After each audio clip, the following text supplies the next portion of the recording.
What's up, everybody? Welcome into Tom Curran's Patriots Talk podcast featuring Phil Perry. Phil and I, it took two of us to interview Mike Lombardi. We're going to start with him, and then after that, we're going to hear from NFL Films analyst Greg Cosell, who is going to tell us all some very interesting information about Mac Jones vis-a-vis his new offensive coordinator, Bill O'Brien. Additionally, why Mac Jones doesn't have a superpower, but can still do superpower things in Greg's mind. Enjoy. All right, ladies and gentlemen, here he is, Mike Lombardi from the Lombardi line, and also Vision. How are you? I'm great, thank you. I'm doing wonderful. Thank you. Well, you're such a great resource for us on all things Patriots. I'm going to start at the top. How long will Bill Belichick coach? You're one of his closer friends in the league. I hope he coaches forever, for as long as he wants to. He's young. I mean, he still has great energy. He still keeps up with the game. I don't think people live the world that Bill lives in the term of how much he devotes to the draft, how much he does personnel, like everything that goes into it. That can wear on you, but he has unlimited energy, and I think he has unlimited competitive stamina. So I hope he keeps going. I think based on the way the league is, he's getting better at his craft as he keeps going. The delegating that he wasn't able to do this year, and having Matt and Joe kind of as nascent offensive guys, and he was probably more on Bill than there's ever been. Do you like the move so far to bring in Bill O'Brien and the Adrian Clem process? I think that I think when you watched them, and I've said this on my pod, that they needed coordination. It's never, people get caught up in plays. It's really about how to tie everything together. And to me, the biggest thing was their offensive line play wasn't good at all last year. For as much resources as they put into it, the contract for Trent Brown, the drafting of all those guys, they didn't get enough reward out of it for what they put into it. I think that's going to be critical. I think that'll be a huge step forward. And then Bill O'Brien calling the game, not in running it in sections, just running plays. I think that certainly will help. So I think it's a good move. Look, I think they're a talented offensive team. There's no doubt. They've got good skilled players, and their offensive line is better than what they showed last year. So I think it'll take a huge step up. Do you think they'll get the answer they need on Mac Jones? We know this year 3 thing for young quarterbacks, first-round quarterbacks. You have to decide on that fifth-year option. Right. Do you think they'll have the answer by the end of year 3? Look, I think all quarterbacks have to get managed. I think there's very few that play the game that they don't have to get managed. Patrick Mahomes probably could not. Jalen Hurts is getting managed. And when you use the term getting managed, people think that's a derogatory comment about the quarterback. No, it's really not. It's about what does he do really well that will enhance the players around him to make them better. And all quarterbacks have to have that. What style of offense are we going to run that utilizes his skill set? We know Mac's not the most overly athletic guy, so we got to rely on his intelligence, the ability to get in the right play, be accurate with the football, make throws down the field, don't do dumb things like he did earlier in the season. I think there's the answer. Now, is somebody better? You're always hoping to get somebody better, but you don't know that. And a lot of the things in the cap, when you look at the Final Four, there was only one quarterback that was getting paid. So when you pay a guy, if the Giants pay Daniel Jones, will they be back in the playoffs next year? I mean, that's a hard thing to do. And that's what you have to determine really this year. It's going to be his third year. Whether or not they pick up the fifth-year options, really moot, but that's almost $28 million if you do that. And then you're looking at a $140 million contract. Cap-wise, it might be the same percentage, but it's really hard to get your brain around it if it's a player who's okay but needs excessive managing. Right. I believe this. You can never overpay a great player, but if you overpay a good player, you're in trouble. That's the difference. Like, good players, you need them on your team, but you can't overpay them. Because every dollar you give away to a good player above what he gets, it takes away from another player. So that's the key. If you fall that, they could never overpay Mahomes. But when you overpay Daniel Jones, now you're in trouble. You follow me? So I think because you need parts. That's the point you have to make. And you got to have a player that realizes that say, hey, look, I need good players around me. I mean, and the greatest player of all time, Tom Brady, did that. You mentioned the offensive line and how that needs to be better this coming year for the Patriots.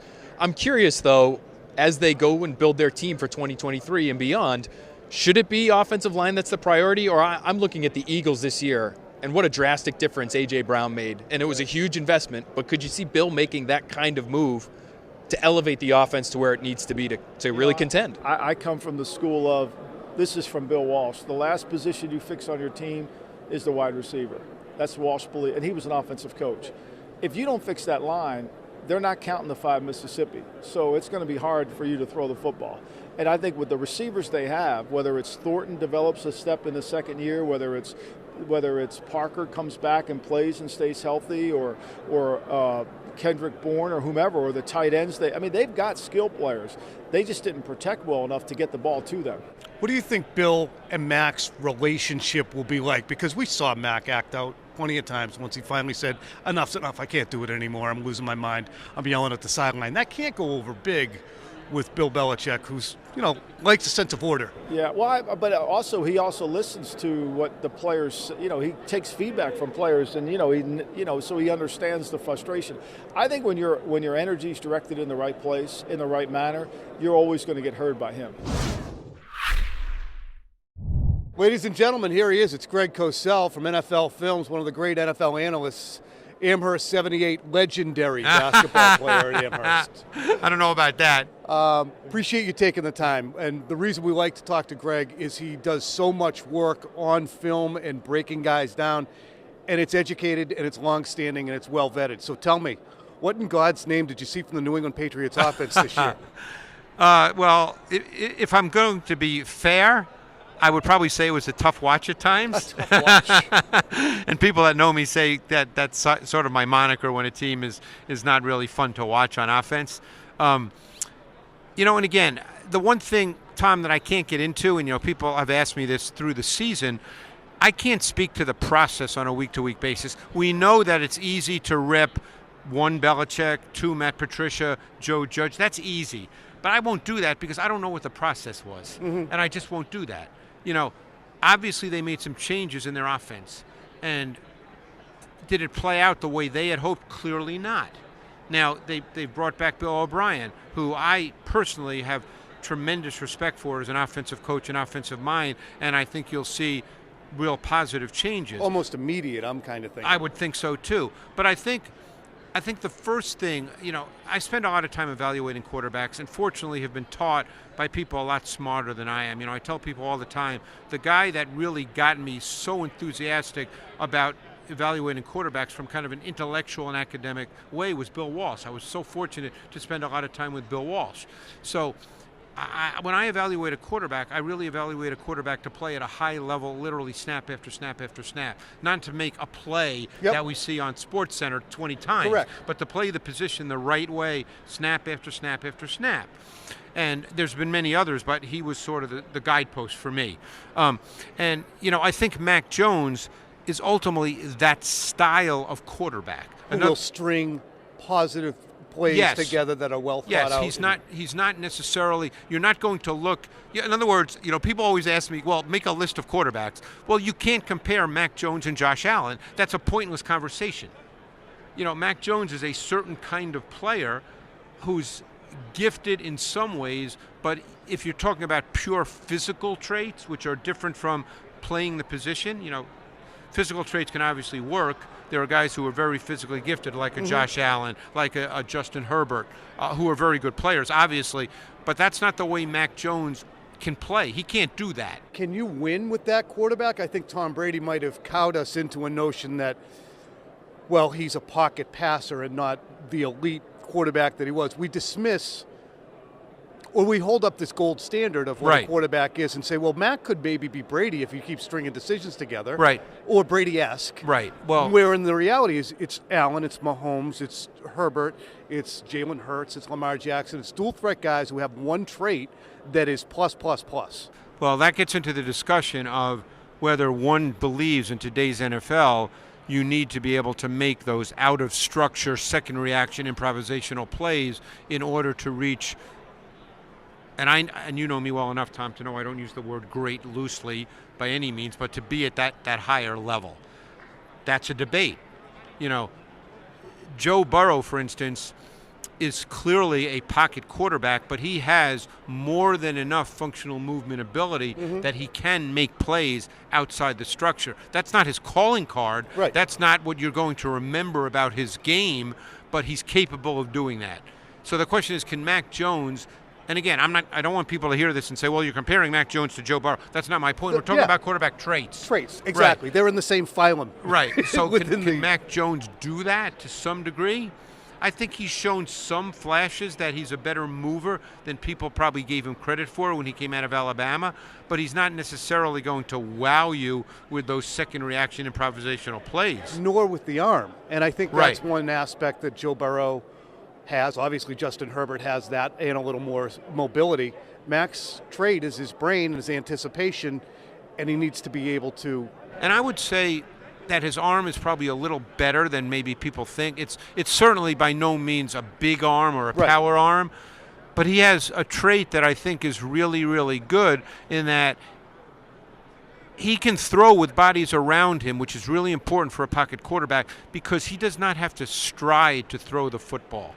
And that's really important because there's some quarterbacks that need space in front of them. As great as, for instance, someone like Matt Ryan has been in his career, probably a notch below a Hall of Fame player, he needed to stride.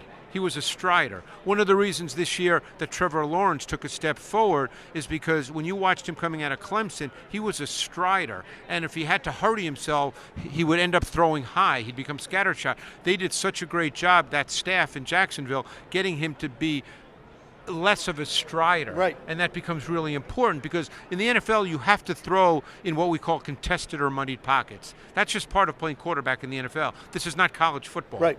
And Mac Jones does have the ability to throw with people around him because he doesn't have to stride to throw the ball. So Mac Jones has a lot of really positive traits. It comes down to what you ascribe the most value to when you make your list of traits, and once you do that, what does the rest of your team have to look like? Right. Mac Jones is probably not a guy that can carry a team just making great individual plays on a week-to-week basis. So the Patriots are not necessarily, or at least in 2022, we're not necessarily good enough. But if you look at that list of ingredients that are on your counter in your Bill Belichick and Bill O'Brien, you try and craft something that's a workable meal. That's without question. Good sustenance. What do you like about Bill O'Brien? Why do you think he's very good? I think Bill has a really good feel for schemes and concepts. I think Bill has a really good feel for different formations. Bill is a guy that's always liked the empty sets, and I think that a quarterback like Mac Jones can thrive in empty sets because I think one of his positive traits is I think he can play well before the snap of the ball. Mm-hmm. And I think that's become increasingly important in the NFL for quarterbacks, and it's never 100% because defenses are good too, and there's a lot of good defensive coaches. Yeah. But I think in today's NFL, with the use of so many sub-defenses, nickel, dime, even 7 defensive backs now that more and more teams are doing, that quarterbacks have to be really good before the snap of the ball. The great ones win more often than not before the ball is snapped. And Bill O'Brien will help him to increase that ability, which he was not getting this year as much because... And I think he's more than capable. I think that's a strength of Mac Jones. I think Mac Jones is a cerebral type player at his best. I think he can figure all that stuff out. I think he's smart. I think he's accurate. You don't need a hose to be a great NFL quarterback. And people get caught up in this idea of you need a great quarterback. There's not 20 transcendent quarterbacks, Tom. There's barely 6. Yeah, so you can't say that, well, you stink if you don't have one of those guys. You still have to line up and play, and now it comes to the structure of your pass game, the rest of your team, the structure of your whole offense. You know, all those things now become factors. There's so many variables. You know, there's not, Patrick Mahomes is in this Super Bowl, okay? Obviously, he's a little bit of a transcendent talent. Josh Allen is on a team that, by the way, is not as good as people think. Mm-hmm. He's a little bit of a transcendent talent. There's not a lot of those guys. You still got to line up and play, and you can still win. With that. You certainly can. And the winning big, I guess, is what the Patriots have become accustomed to and what drives Robert Kraft and what will drive Bill Belichick. The process, I think, is hard to watch because in July and August, you don't know where the road's going to end, whereas we got used to the road always ending in the conference championship. Yeah, and you've been doing this a long time in the Boston area. And I remember having this conversation with Charlie Weiss years ago, And he's basically said for the first 3, 4, 5 years, Brady wasn't really Brady. Mm-hmm. He said, our teams were built differently. People forget that. They had a really big run game. I mean, Corey Dillon gained 1,600 yards, I believe, one year. Like 18 touchdowns. Yeah, Antoine I mean, Smith even was... Antoine Smith, while he wasn't quite that level of back, he still carried 270 times, give or take. Yep. That defense for its time, with all those big bodies up front, Seymour, who you and I have discussed, I love Richard Seymour and deserves to be in the Hall of Fame, and he is. Ted Washington. I mean, you had Bruschi, who was playing linebacker, not one of those 220-pound Right. linebackers. Vrabel, Ted Johnson, size of Vrabel. yeah. I mean, we're talking that defense was dominant in those years. So you can. That's why I said Mac Jones is not going to make the plays that we see Sunday night on all the highlight shows when we look at the Mahomes or the Allens. But he's still very good at certain things. I guess what it comes down to for me is, do you have a quarterback who can win a game for you? Go out and take Right. the game when it's in the balance, and you need that quarterback. And I think that's what the Patriots are going to have to try and answer for themselves and you know in the what? next 2 years. And no knock on you, but I'm not, and I guess I'm not sure exactly, and I'm being honest with Sure. you, I'm not sure exactly what that means. What that means is, and I'm being honest, is he going to make the plays that we see Mahomes make? Of course not. first and 10 at your 20, you're down 4. There's a minute 30 left. But do you have a variety of ways to beat that defense? Can you also do that with your brain and just making really good throws? As long as you got the characters out there running the routes. Right. And That's the what we're sideline saying. working Yes, with you. right. But it's, I mean, is it's he like going a cheat code if you can, okay, nobody, I'm going to move here. Okay, there I go for 17 yards. Like, and a I'll give slide. you just throw out a totally abstract example. We know that a Mahomes can beat pressure by moving and making those special plays.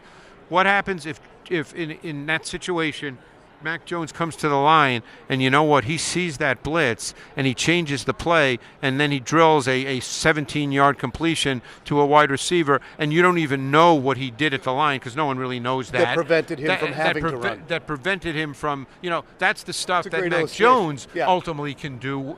I'm not saying Mahomes can't. I'm just trying to, draw. No, it's it's something I have covered it for a long time. Right. I've never in my life thought of the fact that you can come up with something, conjure something at the line of scrimmage that prevents you from having to run around, do 3 pirouettes, shoot somebody, and then... Yeah. Right. That's what Mac Jones' game is. That's I great. think he's good at that. And I'm really, as someone who's a real purist, as you know, I'm very anxious to see Mac Jones with Bill O'Brien this year. Because I know, I've gotten to know Bryce Young a little bit, and he raves about Bill O'Brien, raves about him. What's he like about Bill? Just loves everything about the way he teaches the position, coaches the position. He said he's hard, but he's fair. He teaches it. I mean, and Bryce Young, I don't know if you ever got a chance to meet Bryce Young. He's as great a kid as there is. And he's a kid that wants to be coached. But Mac Jones would strike me as that. I don't know Mac Jones. Does. He would strike me as that kind of kid. That was the crux of the issue this year, is he felt he wasn't getting any better, and he tried to suck it up for a long time, and I think he did a good job, and then he melted down because you're seeing your second year in the league, you're regressing, the team's regressing, and you're like, I'm here to get better, and it wasn't happening. So I think he's be very willing to be coached hard. That's great stuff. You made us smarter. As you always do, Greg Cosell. Just talking ball, Tom, that's all. Just talking ball.